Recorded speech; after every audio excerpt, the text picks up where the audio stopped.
এখন আশ্বিন মাসের একেবারে শেষের দিকে, শরৎ ঋতু শেষ, শীতের একটা আমেজ এখন প্রকৃতিতে বিরাজমান। সামনে শীত আসছে, হেমন্তকাল বয়ে নিয়ে আসে কুয়াশা, শিশির।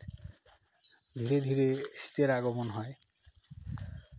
শীতকালের আসল মজাটাই হচ্ছে হেমন্তকালে। শীতকালে সেরকম একটা মজা হয় না। শীতকালে প্রকৃতি একেবারে আড়ষ্ট হয়ে যায়, কিন্তু হেমন্তকালটা কিছুটা প্রাঞ্জল থাকে প্রকৃতি। তো এটা হচ্ছে তিল গাছ।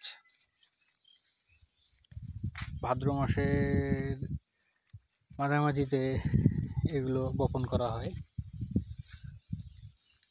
তো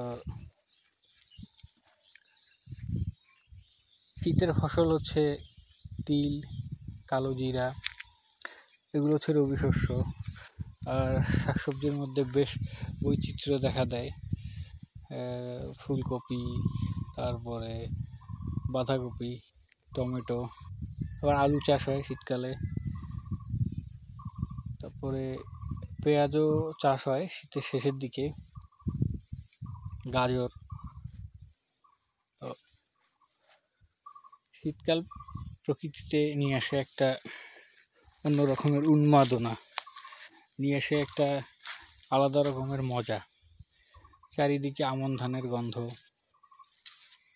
কুয়াশা শিশির মেশানো একটা গন্ধ, খুব ভোরে পাখিদের কিচিরমিচির, সব মিলিয়ে শীতকালটা বেশ উপভোগ্যকর একটা ঋতু হয়ে দাঁড়ায় সবার কাছে। রং বেরঙের পোশাক, বিভিন্ন জায়গায় ঘুরতে যাওয়া, খেজুরের রস, খেজুর গুড়, এই সব কিছু শীতকালকে আরো বেশি মোহনীয় করে তোলে।